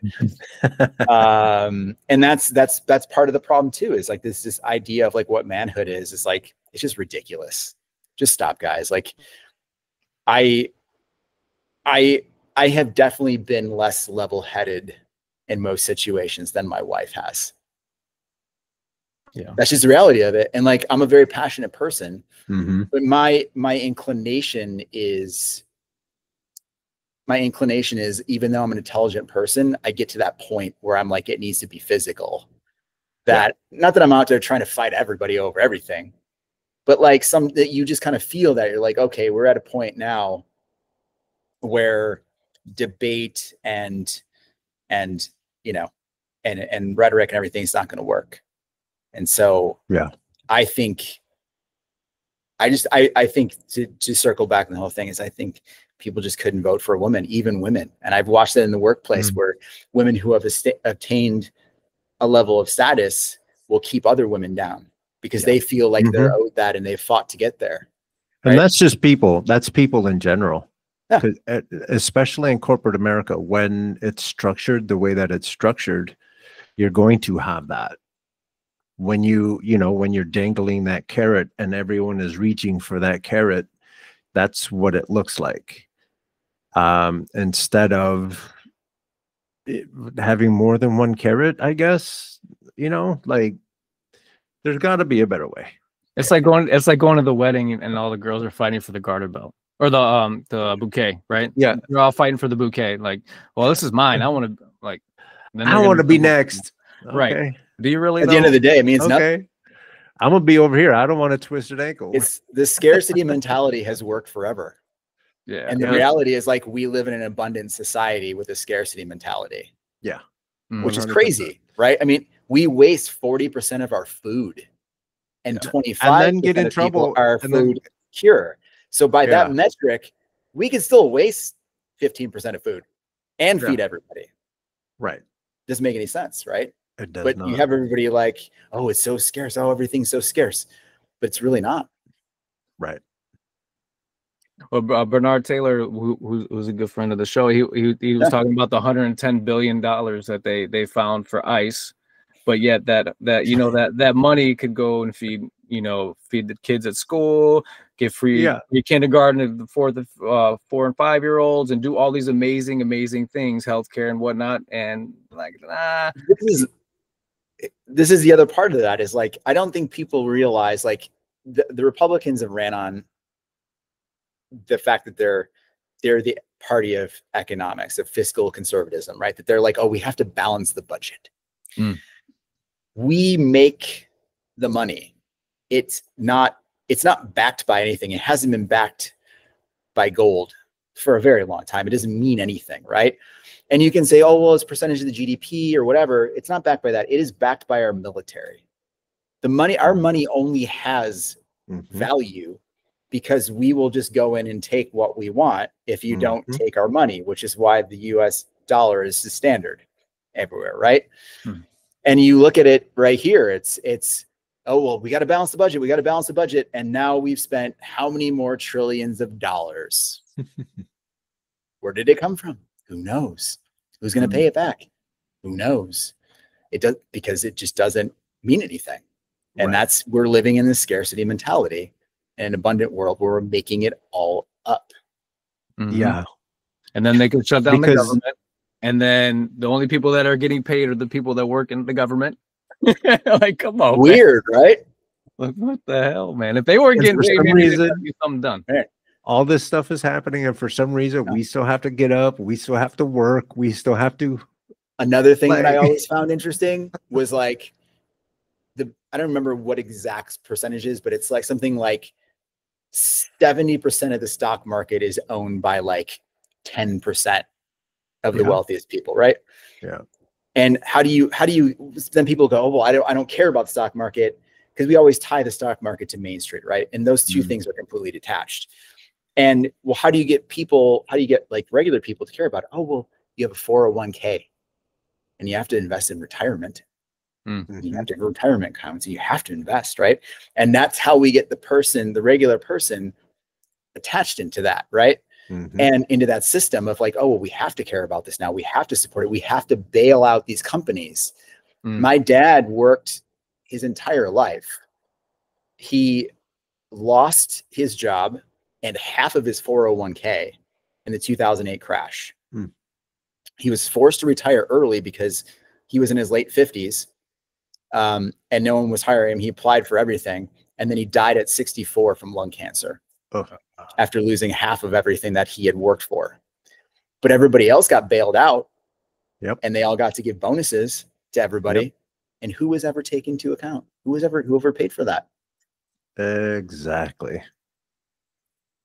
Yeah. I just, exactly. It happens every day, and everyone's got us fighting each other. And people have pointed this out multiple times. Like, it's that needs to, I think the internet's fucking terrible. I think the internet's a terrible place. I was on it before the web existed. And it was a much cooler space where there were just universities basically connected together. And they were like, hey, did you guys ever, look at this new processor that came out? Or did you ever think about like what's beyond the solar system? And to play Oregon Trail. Oregon Trail is fucking lit. And now it's just like 40, I think something like 49% of the internet now, or 52% of the internet is fake. It's all AI generated stuff. Yeah.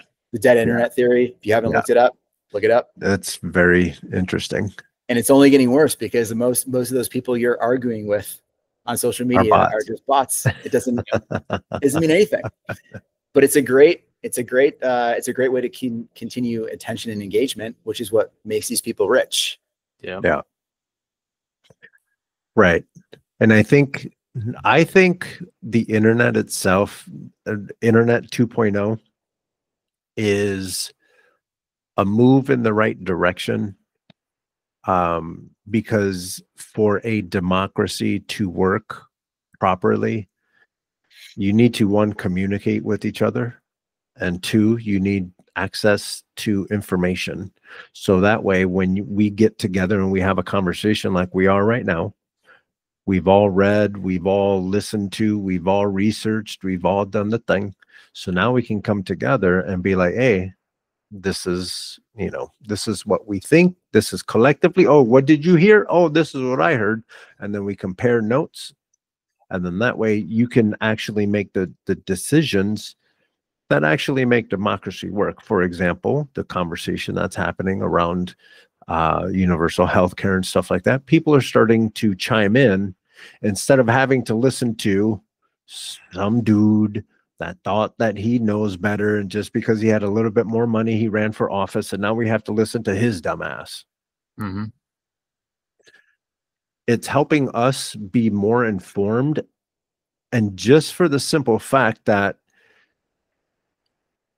we can get together in different cities by the millions and do a No Kings March to tell people that are in charge, we don't agree with what you're doing. It used to be tough, but now we're actually being able to do that. What we need to do as you know, as a democracy, as a nation, is we need to have a serious conversation about where we're going with this thing.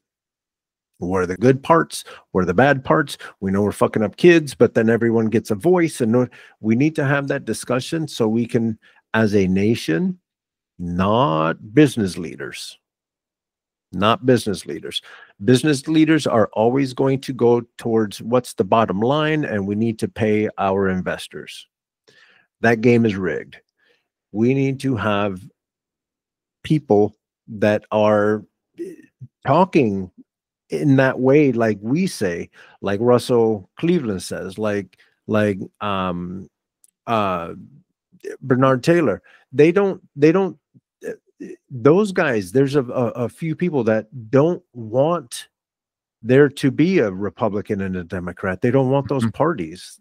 They just want your ideas. And then if you're a bum, you get out of here. But unfortunately, the government has been run in, you know, cave people ways, where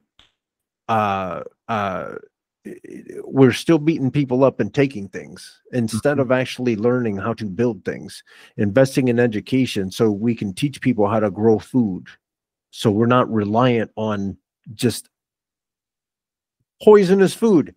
People aren't taking American food because it's so chemically engineered. Europe doesn't want our food. So then it looks like we're not, like we're mistreating them in this trade deal, and they just don't want the science project that is our food. People are dying, and then we're like, no, Europe, eat this. They're like, no. Eat this neon green Fruit Loop. What? How are our drug companies gonna make any money if we fix the food, though? And exactly. And that's why, you know, all the things that everyone says, we have to get money out of politics, we have to all that stuff. And I think because a lot more people are communicating and sharing ideas and saying, hey, we can do this a little better, I think that's where the benefit of the internet is happening. We just need to leverage technology to improve the shitty part of government, like the processing of paperwork and all that stuff. You know what I mean? Like, whoever's in the government needs to have an easier job accessing whatever it is that they need, to make the logistical part or the process part of government. Like, I and I think I'm kind of like feeding off of some shit that just I had to sue someone that decided that they didn't want to pay me, and like literally this whole thing started in 2017, and it's just now finishing up. All of that stuff needs to be more efficient. So just in case, like when we block off the border and we have people coming and we need to process all these people, at least the process is more efficient than the horse shit that we have now. Yeah. but we want to bomb countries and we want to do dumb shit instead of actually like educating our people to hopefully try to make the process of being a democracy a little more efficient. We also intentionally keep those things broken so there's some problem to run on. Right? Because if you solve the problem, where is the us what are we going to do for them money versus you?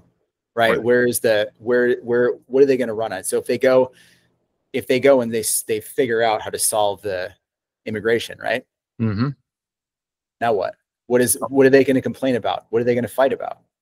Right? How are you going to get elected? What is the issue? If you don't have any issues, what is the issue? Don't pass the border bill because I need to run on that. So that happened. Let's drag our feet. It's a real thing. Right. We need to streamline and simplify, right? You know, 100%. And you know what we're doing now is basically what people in the village used to do, sitting at the round table, like in their 100%.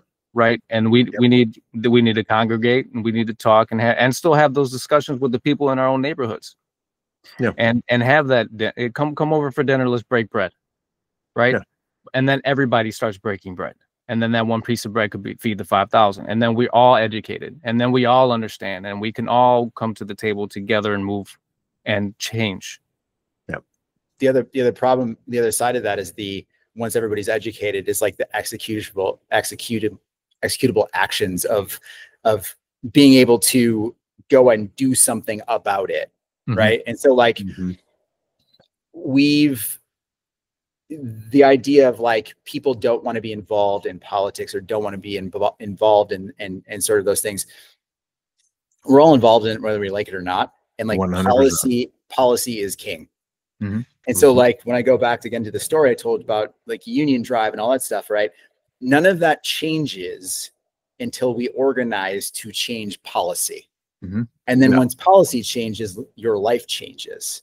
And I think the issue becomes that people just get exhausted and they want someone else to do it. And there's a guy that says, I'm going to fix everything. And so they just vote for that guy. Right. Because like the lift I have to get, and that's where we create that deficit between the wealthy people and the poor people. Hey man, I got 3 jobs and I'm just trying to eat in between on my breaks. Like I can't think about this right now. I'm just going to vote for this guy. And that system is created on purpose. Right. Yeah. Before I forget, when we were talking about social media and everything, one of my other projects that I've been working on for the last 4 months, which is not ready to go yet, but I had this idea for a long time where basically it's social, but it shifts. It borrows a lot from a lot of like the early web and things like MySpace and things like that.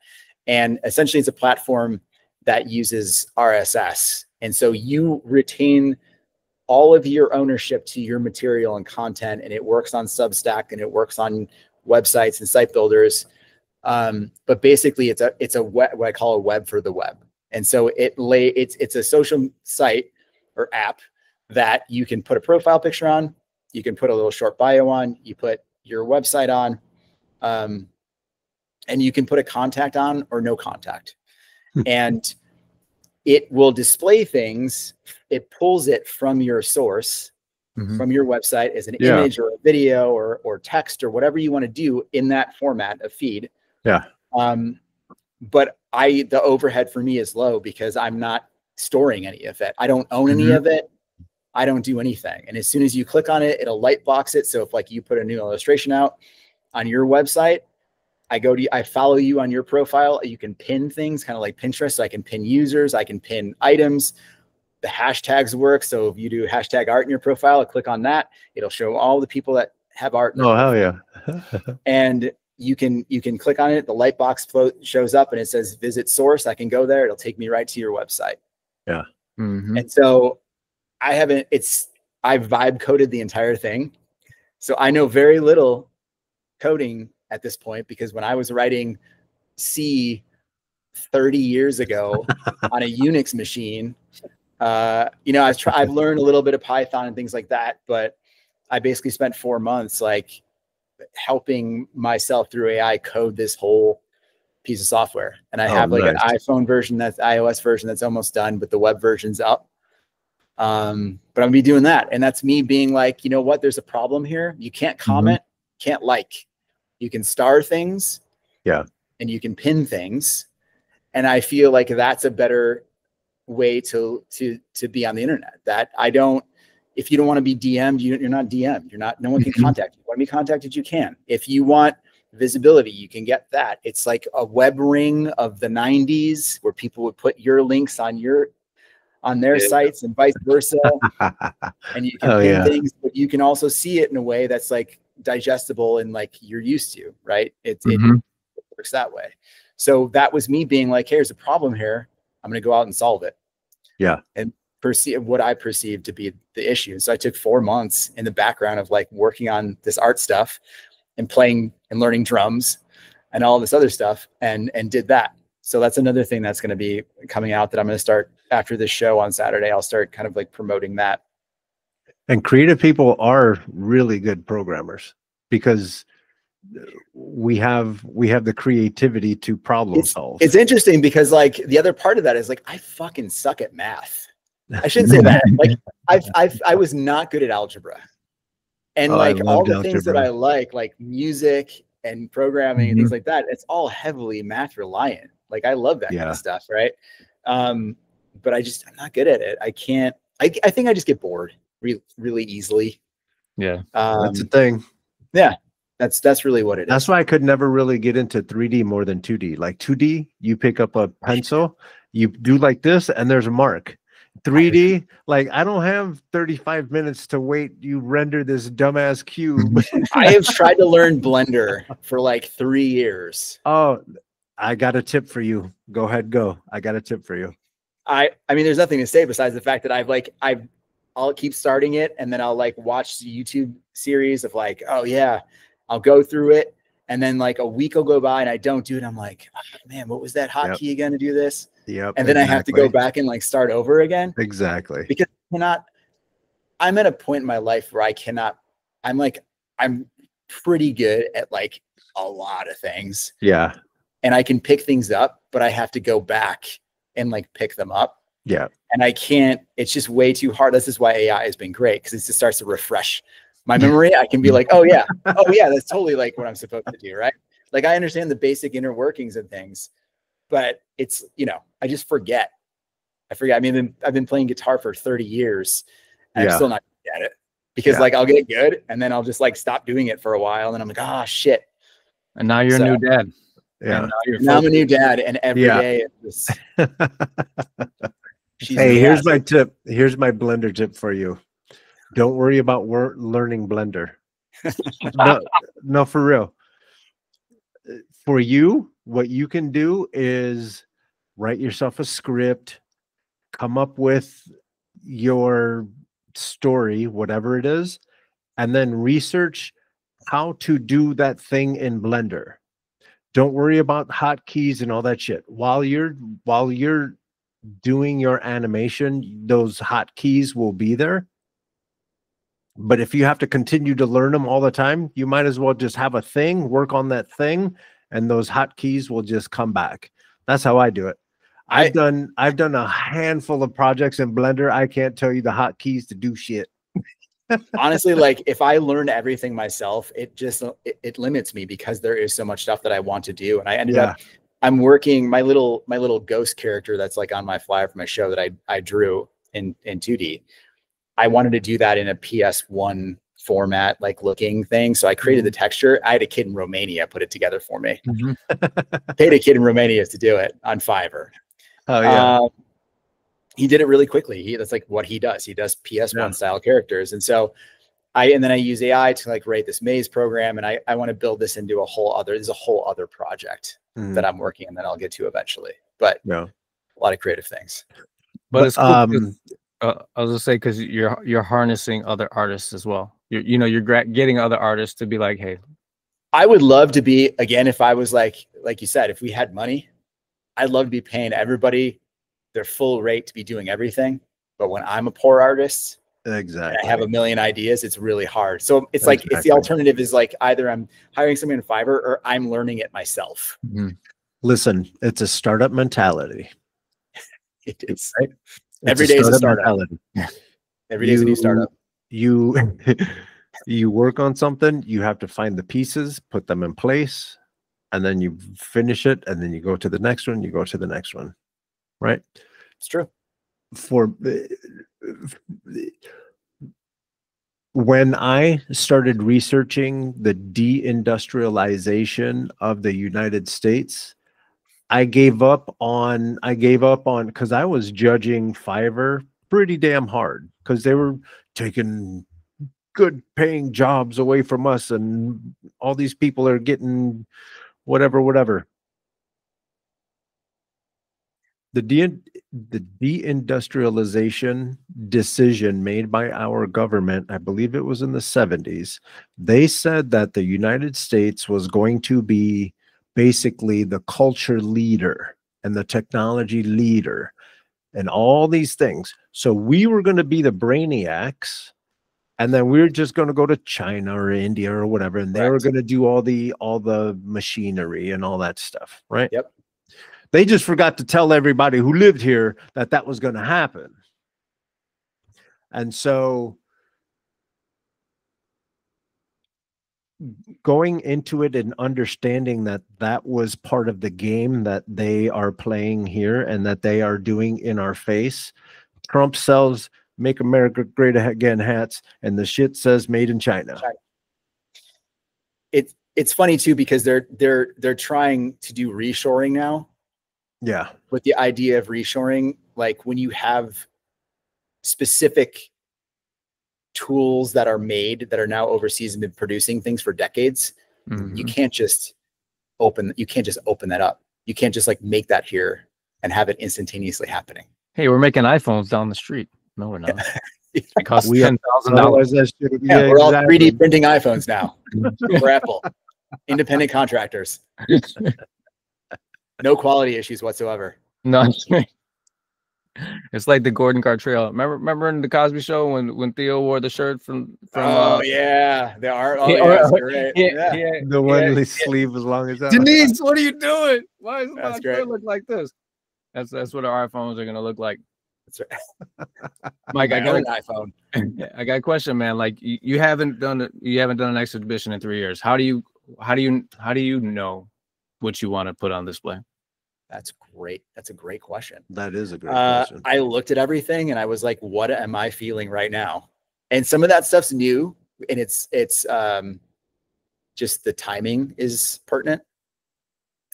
And some of that stuff is stuff that I've just always loved, stuff that I didn't get to show last time, stuff that, to be honest with you, like, I think my last show was kind of cohesive, and this one is just not very cohesive. I mean, again, there's something with barbed wire back here. You pointed out like my pitchfork piece here. And I also have a lamp that I made out of black walnut. It took me a year to do, like sourcing pieces and then just handcrafted the entire lamp. Nice. Articulating lamp. And, you know, all of those things to me are art, and they're all, you know, they all mean something in some way. And I don't have a good, have you read the Rick Rubin book? Mm-mm. The Creative Act? Yes. I heard about it. I haven't read it. Get that book. And, you know, this is something I've heard. I went to see Oasis in August in Scotland. Just bringing this up because I know Noel Gallagher, like they asked him, like, where did Wonderwall come from? Mm-hmm. Yeah. And he basically said the same thing Rick Rubin says, which is like, ideas are in some sort of like ethereal plane. I don't even believe in ghosts, which is hilarious because the name of my show is If We're Not Ghosts, Then What Are We? So Rick Rubin basically says that like there are these ideas floating in this ethereal plane. And as an artist, you get connected to that plane. And when you see an idea, you have to jump on it, because if you do not, someone else will, because it is that idea's time. Mm-hmm. Which I totally believe, because how many times have you had an idea and you're like, oh man, like I should do that. And you like put it in a notepad or something. And then like a month later, someone else, you're like, that fucker stole my idea. And it's not because it's because you didn't do it. The other part of having the idea is executing on it, right? That's the difference between like you and like someone else in the idea of success of that, is that that person executed on it. It's because those ideas are floating around out there. We're all getting influenced all the time. And eventually all of those things are going to kind of swirl around and like hit the same idea is going to hit that person. You've created that plane of existence. That person's going to just execute on it because they're like, oh, because oftentimes we're like trapped in something or another where we're like, oh, that's just not, I'm not really like, it's a cool idea, but it's not really vibing with me right now. Right. It's not really my point of view. And needless to say, with all of that, it's like when I'm looking through what I have for this show, thinking about the timing, like where we're at, who we are, who I am, what I want to say to people, that all is just, I mean, that is going to change. Like I could have done this show a year from now with the same stuff and totally changed what I was going to show. I think that what I'm showing now is just kind of like, it's time. I don't know how else to explain it, but when I'm looking at things like, you know, I'll do that often. Like I get inspired by things that are out in the world. I'll see a paint splatter on the ground or just something that's just arranged in the right way. And I'm like, oh, for some reason, like I have to take a picture of that. Like that just means something right now. I don't know what it means. I just, right now it means something. And then I have to bring that back and try to figure out what that means. And if it's time for that idea, it sounds like hippy dippy shit. I've never done acid, never done mushrooms, never done coke. I've smoked weed and I drink wine. We can hang. Yeah. I mean, it's like, and the funny thing is like, people are like, yeah, man, you got to try. And I'm like, I don't really think you understand my brain. Like I'm already feeling like I'm on acid and mushrooms all the time. Yeah, for real. So I don't really want to do that because I might just like go and get lost and never come back. Or you can break what you have. Maybe. So yeah, so the long answer to that question is like, I just feel like whatever I'm looking at now and doing is just, it's time. And that's kind of what I'm going to show. That's what's up, man. Yeah, and folks need to realize that ideas are little things that want to come into existence, a lot like us, you know, in a different level. And I'm not even trying to be gross or funny, but like in the universe, we wanted to be born. And so, you know, we did. Ideas are the same thing. They're pecking away at you. And if you, I always say this, if you look at my notes, it's ridiculous in there. My notes app, it's ridiculous in there. But a lot like what you're explaining, Mike, is like you have to write it down or take that picture, note it down because that idea is knocking at the door. So with that being said, do you have a process to like where you go from, ooh, look at that, you know, squirrel or shiny, whatever it is, and then taking it to where possibly you're taking it to an art gallery? As an ADHD person, it has been historically difficult to get from point A to point B. It is the heaviest lift in the world for me to come from an idea and get that idea done. What has happened is that my better half, she is not an artist. She thinks of what I do as magic. She cannot do it. And I think the little side note is that I think when I set out to like get serious about dating and like find somebody to have a life with, which we met 3 years ago. And that's when I was like, we went through therapy and I was like, here's what we're doing. I remember there's this, I think it's a Frida Kahlo quote, which is take a lover that looks at you as if you're magic. And I always was like, you know, I was like dating actresses and musicians and things like that. And they're like, they don't respect what you do. I dated one person that was like jealous of the fact that I could like sit and play piano because she couldn't do it. She was a musician. And we get mad about it. And my point with this is that my better half is like, she's very good at executing. It's what her job is what her role is. And so she won't let me have another idea until I finish that idea. I mean, I have little ideas all the time, but if I start going down a road and I'm really excited about it and I'm telling her all about it, and I start going down the road of like investing money in the idea or whatever, if I start to go somewhere else, she goes, no, no, no.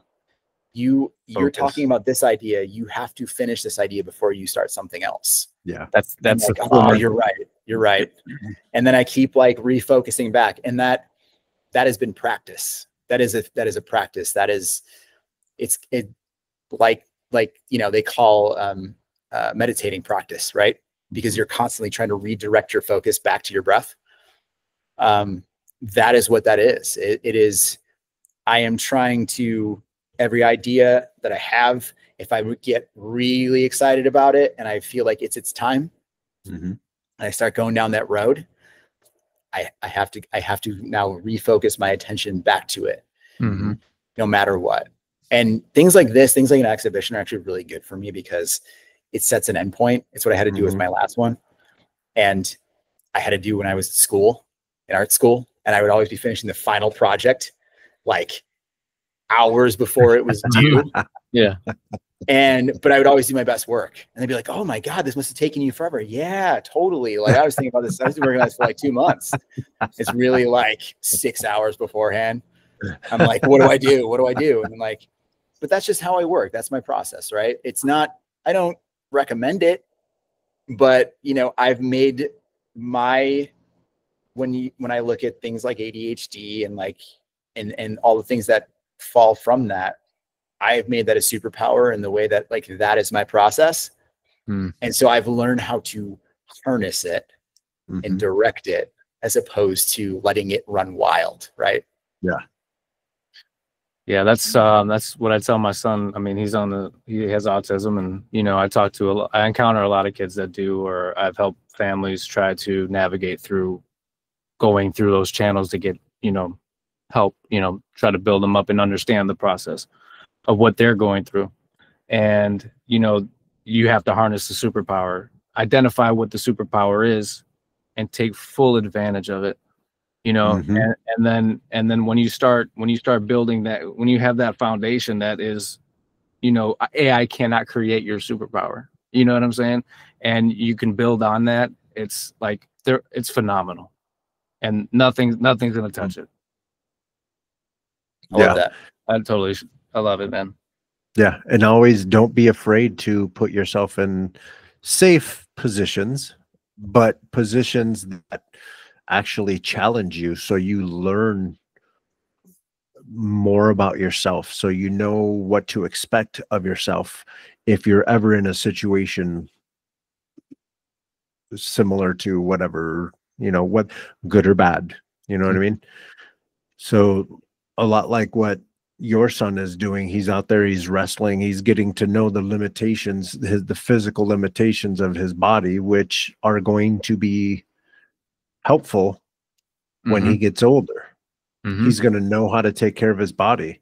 You know, everything from the military to baseball to basketball to all that stuff, like all those lessons that I've learned by putting myself in certain situations that aren't necessarily easy, but I know how I'm going to react when said thing happens, you know.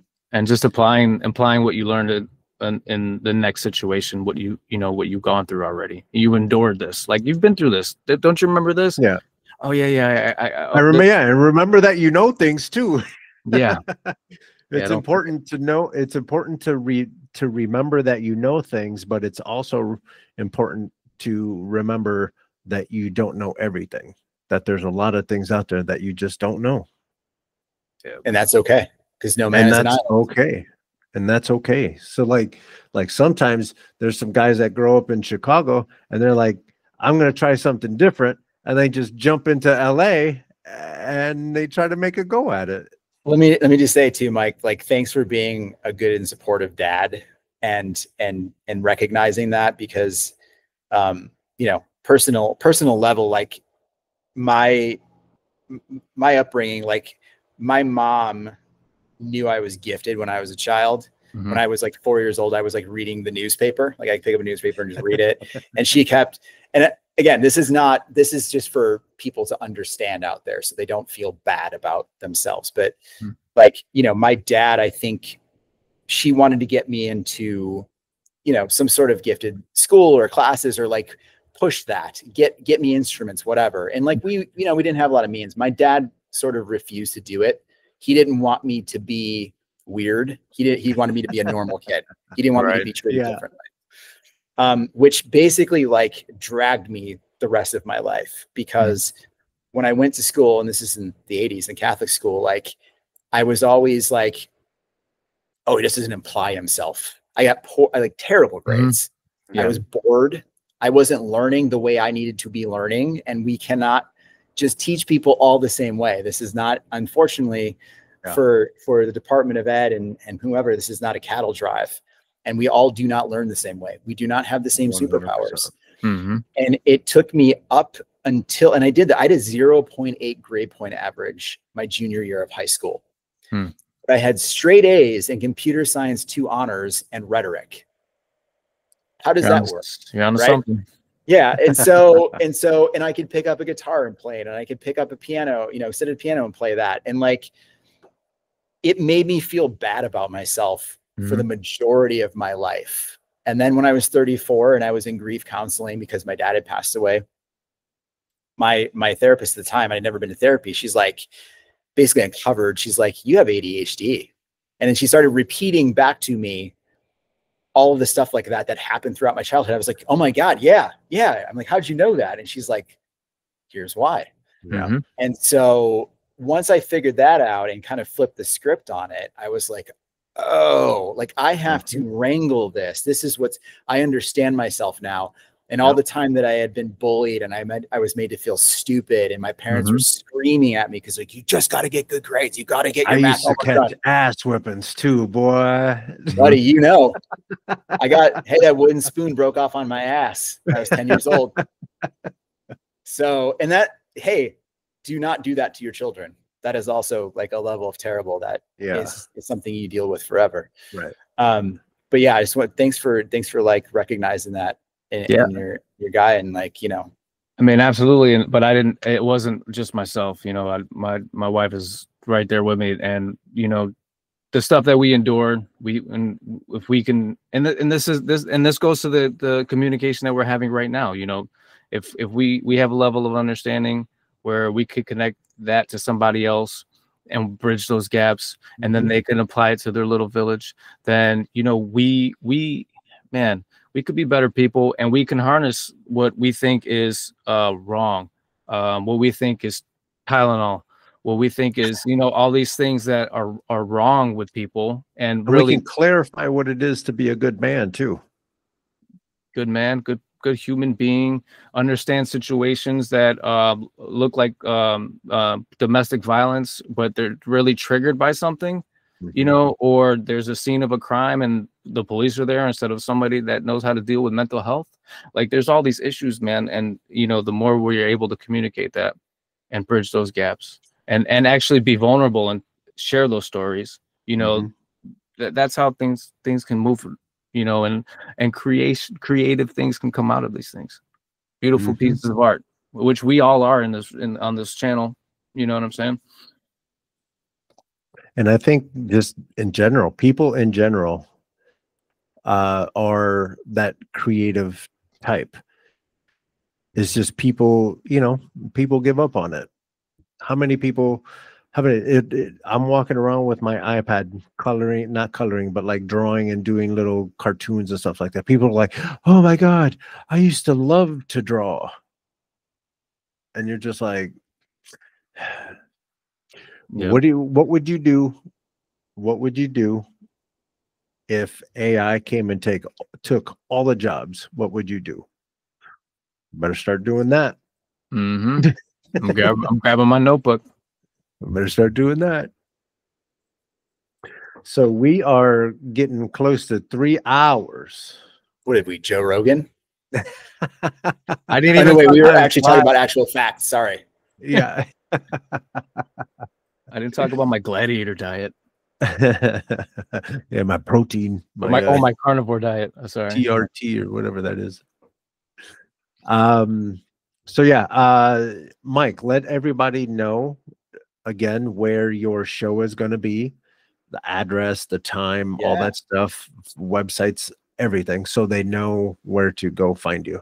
Yeah, if you want to, the world is on fire. So if you want to come hang out and talk about cool shit, I'll be there doing that.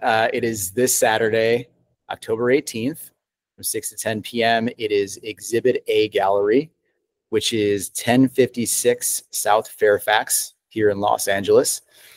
Go to rsvp.mikeracanelli.com to RSVP. I also bought RSVP for my .show because some people can't remember my last name. So I literally have that website. It just forwards right to, I'm doing it on Partiful, which is an app for events that everyone's using now. Yeah. So it's on there. So, but yeah, if you can't remember my last name, MikeRacanelli.com if you want to look at the art. It's everything that I got up there. So you kind of get a general idea of what it is that I do. And then RSVP for my .show makes it easy. And we'll put the links to all of Mike's contact information and stuff, all his social media in the description of this video. So don't let me forget to ask you for those, Mike. I don't. Yeah, no problem. Apologies to anybody who thought they were going to listen to only art stuff on this podcast. Because unfortunately, art and creativity is informed by the world around us. Like that's 100% all loaded in there. So there's no way I can escape the fact that, you know, we're doing our best. Yep. Art expresses what we're going through. That's why fascism eliminates art. Yeah. That's why Hitler took the art of the Jews and hid it and burned it and destroyed it. Right. And that's the first thing you want to do is come for the artists. Yep. And the art, the culture, and we got clown face over here trying to take over the Kennedy Center or whatever it was. I don't even think it's clown face at this point. I think it's like, it looks like what's his face from Indiana Jones when he drinks from the wrong chalice. It's like that. Red Skeleton, isn't that the bad guy? Yeah. C4 Explosive. Go ahead, give it to them. What's the social media stuff? It'll be all over the links, but you can also look up Dad Up Radio. That's part of what's going on right now.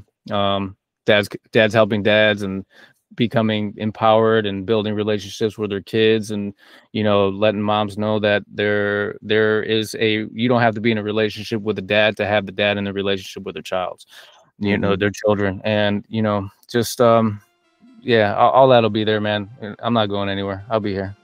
So boom. All right, y'all. And with that, we out. Peace. Thanks, guys. Absolutely.